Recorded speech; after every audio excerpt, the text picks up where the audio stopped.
Hello, this is Pastor Troy Cunningham again. It's good to have you with me today. I want to share a paradox that I shared over the weekend on INFJ Connect on Facebook, and because this paradox has been something I've struggled with most of my life. And I made the statement that while I rarely ever seek to be noticed, I often feel ignored. And so you say, well, that's a really strange way to say something, but I suppose if you're INFJ, perhaps you can relate to that. I know several people did on the forum that I posted that on. But, I've never been one to look for the limelight, never been one to try to go out of my way to be seen or heard. Or you say, well, you're on social media, Pastor. You're on YouTube, you're on Facebook, you're a pastor, you get up in front of a crowd, sometimes 3 or 4 times a week, and so, what's the big deal, Oh my, if you only knew what it takes for me to get up in front of people and to really pour my heart out. It takes a lot. There's a saying in ministry about certain people that really love to get up and preach or get up and speak. We often say that they have the preacher's itch. Trust me, I don't have the preacher's itch. I've never been one to just, I can't wait to get in that pulpit. I can't wait to get up in front of a crowd. I can't wait to say my piece. I can't wait to share what all I've got in my head or what all I've got in my heart. No, I've never, ever been that kind of a preacher. Never been that kind of person. And in fact, it's been a couple of weeks since I've been on YouTube because it's just, sometimes I have to force myself to get on this camera, this phone, and do these videos because it's just not something that comes natural to me. My thoughts don't flow out like most people can just rattle things off, and I'm going, So my brain has to stop and think, what am I going to say next? How am I going to say it? And yada, yada, yada. So, all my life I've been frustrated by communication. I've been, hesitant to get up in front of people. But at the same time, what's odd, and the strange paradox is, once I finally bring myself to say what I feel like I need to say, many times I end up leaving the situation feeling like they didn't get it. They didn't pay attention. Perhaps I was just totally ignored, And then I leave feeling like maybe I should have said it different. Maybe I should have reworded things. Maybe I was too deep in my conversation. There's many times I even leave the pulpit sometimes thinking, I think my message went right over their heads.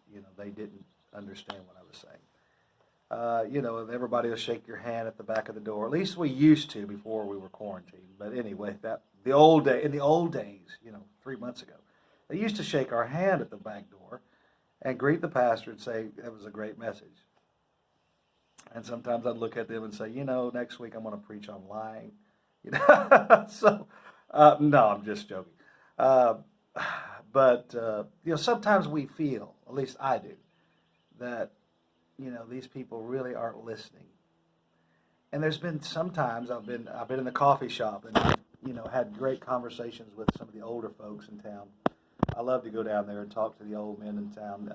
I'm almost the only person in the room, or in the, at least at our table, that's under the age of 80. So, I go down there to learn something from them. And I've learned a lot by listening to the older men in town, the older gentlemen. But the odd thing is, there's been times I've been in conversation, even with them, and something will pop in my mind associated with the topic that we're discussing, and it will go really deep into that particular discussion. I get a wow moment in my mind. It's like, whoa, this is awesome. This is amazing. This little bit of information that'll come to me that will take the discussion in a whole new level, or into a whole new level, into a whole new depth. And then once we get there, I look around the table, and these gentlemen are looking at me like, what? They don't get it, maybe because they can't really dig that deep into that particular subject. And so then I leave frustrated thinking I should have kept my mouth shut. I wish I'd have never said anything. It took a lot to get me to where I would share whatever that epiphany was. And then once I share it, I regret it. I wish I had never, ever said it. So, this happens to me a lot. And not because I'm trying to be the smartest guy in the room. I just, some things are just, I connect the dots and I see patterns and I think, wow, this associates with this and this associates with that. And this is why they did this. And, we begin to share these things and then people look at us like, what planet are you from? What made you think that?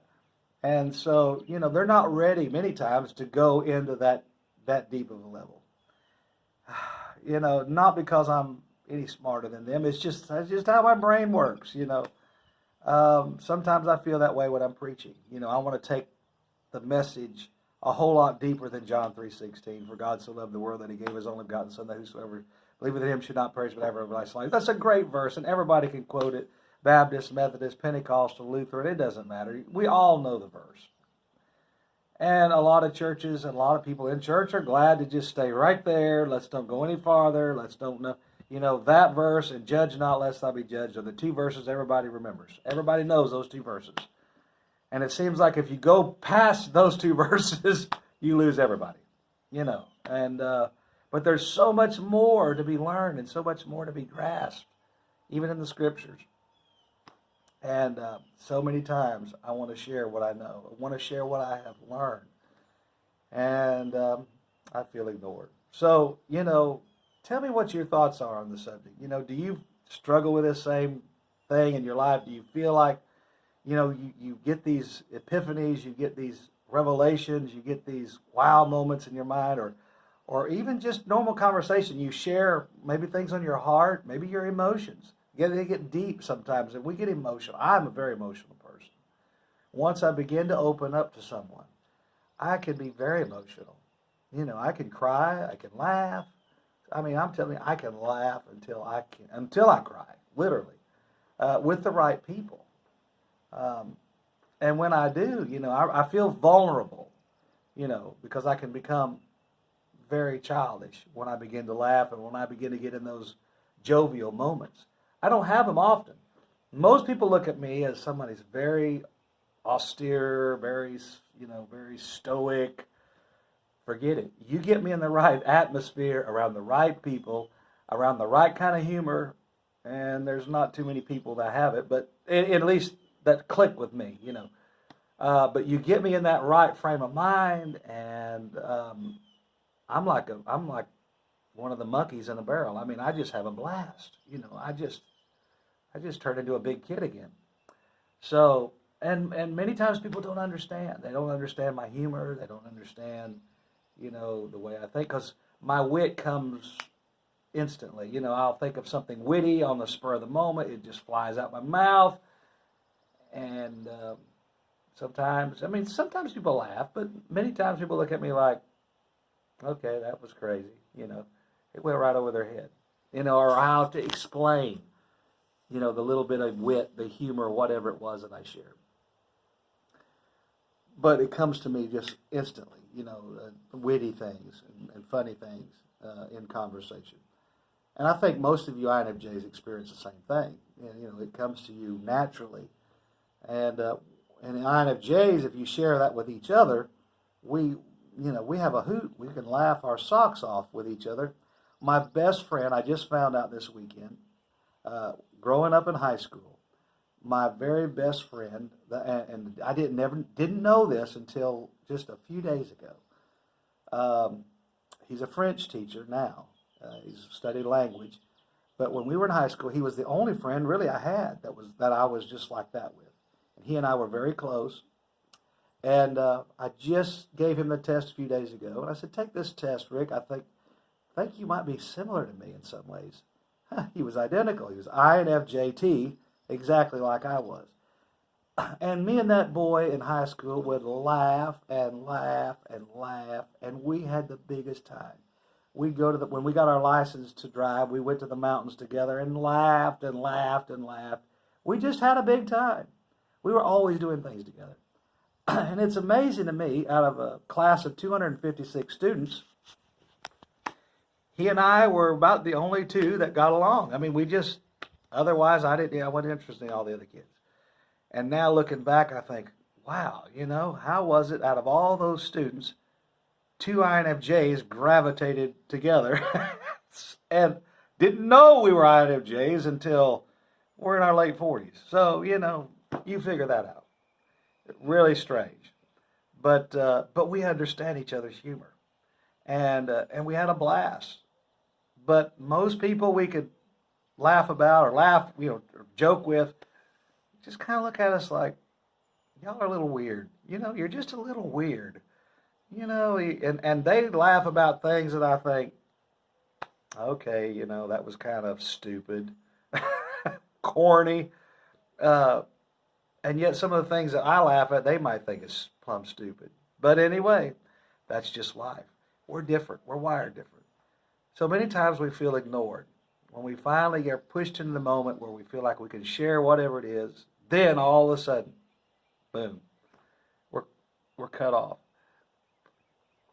Share with me some of your experiences. Don't leave me out on a limb and ignore this video. No, I'm picking with you. I know you and INFJs well enough to know you won't do that. I love and appreciate every one of you. God bless you. Bye-bye.